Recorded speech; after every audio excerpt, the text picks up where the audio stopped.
ಇಂದೇ ಡೌನ್ಲೋಡ್ ಮಾಡಿ ಮತ್ತು ನಿಮ್ಮ ನೆಚ್ಚಿನ ಶೋಗಳನ್ನ ಆನಂದಿಸಿ. ಅಪ್ಪ, ಈ ಊರಿಗೆ ದುರ್ಗಾಪುರ ಅಂತ ಹೆಸರಾಗ್ ಬಂತು? ಆ ಅಕ್ಕ ತಂಗಿ ಕತೆ ಐತಲ್ಲ, ಅದನ್ನ ಹಿತಾಗು ಹೇಳಪ್ಪ. ಹೂ ತಾತ, ಆ ಅಕ್ಕ ತಂಗಿಯರು ದೇವಿನ ಹೇಗ್ ಕಾಪಾಡಿದ್ರು? ನಂಗೂ ಆ ಕತೆ ಕೇಳ್ಬೇಕು ಅಂತ ತುಂಬಾ ಆಸೆ ಆಗ್ತಿದೆ. ಪ್ಲೀಸ್ ಹೇಳಿ ತಾತ. ಹೇಳಲೇಬೇಕಾ? ಇವತ್ತು ನಡೆದ ಘಟನೆಗಳನ್ನೆಲ್ಲ ನೋಡಿದ್ರೆ ಆ ಕತೆ ಹೇಳೋ ಸಮಯ ಬಂದಿದೆ ಅಂತ ಅನ್ಸುತ್ತೆ. 1000 ವರ್ಷಗಳ ಹಿಂದೆ ಈ ದುರ್ಗಾಪುರ ಭವ್ಯವಾದ ಸಾಮ್ರಾಜ್ಯ ಆಗಿತ್ತು. ಸೂರ್ಯವಂಶದ ಅರಸರು ಇಲ್ಲಿ ಆಳ್ವಿಕೆ ಮಾಡ್ತಾ ಇದ್ರು. ಆ ರಾಜವಂಶದ ಕುಡಿಗಳೇ ಈ ಇಬ್ಬರು ರಾಜಕುಮಾರಿಯರು, ಅಗ್ನಿವರ್ಣ ಮತ್ತೆ ಜಲವರ್ಣ ಅಂತ ಅವ್ರ ಹೆಸರು. ಅಗ್ನಿವರ್ಣ ಹೆಸರಿಗೆ ತಕ್ಕಂತೆ ಬೆಂಕಿಯಾಗಿ ಶತ್ರುಗಳನ್ನ ಸುಡ್ತಾ ಇದ್ಲು.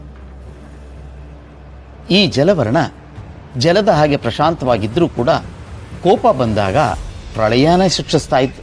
ಹೆಸರೆಷ್ಟು ಚೆನ್ನಾಗಿದೆಯಲ್ವಾ? ಆಮೇಲೆ ಏನಾಯ್ತು ತಾತ? ಎಲ್ರಿಗೂ ಈ ಇಬ್ರು ರಾಜಕುಮಾರಿಯರನ್ನ ಕಂಡ್ರೆ ತುಂಬ ಪ್ರೀತಿ ಗೌರವ.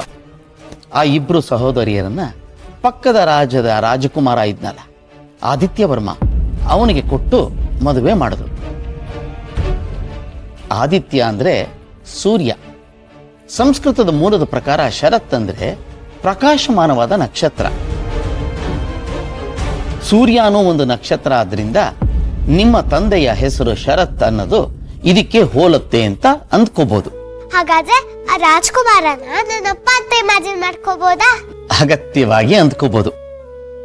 ಆ ಇಬ್ರು ರಾಜಕುಮಾರಿಯರಿಗೂ ಆದಿತ್ಯವರ್ಮನ ಮೇಲೆ ಪ್ರೀತಿ ಉಂಟಾಗಿತ್ತು. ಹಾಗಾಗಿ ಅವರಿಬ್ಬರನ್ನು ಕೂಡ ಆದಿತ್ಯವರ್ಮನಿಗೆ ಕೊಟ್ಟು ಮದುವೆ ಮಾಡಿದ್ರು. ಹೇ, ಸೇಮ್ ಪಿಚ್. ನಮ್ಮಪ್ಪಂಗೂ ಇಬ್ರಂತಿರು, ಅಂಬಿಕಾ ಅಮ್ಮ, ದುರ್ಗಾ ಅಕ್ಕ. ಹಾ, ಈಗ ಎಲ್ಲಿದ್ದೆ ಹೇಳಿ? ಹಾ, ಆ ಇಬ್ರು ರಾಜಕುಮಾರಿಯರನ್ನ ಅವನಿಗೆ ಕೊಟ್ಟು ಮದುವೆ ಮಾಡಿದ್ರು.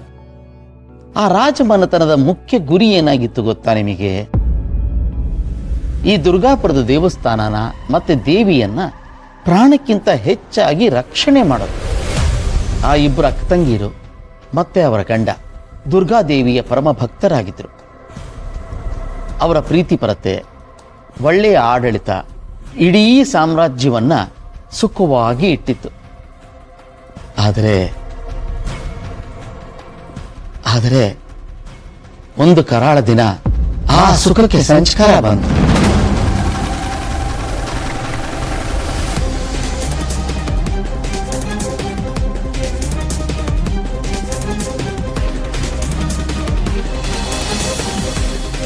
ಗೀತಾ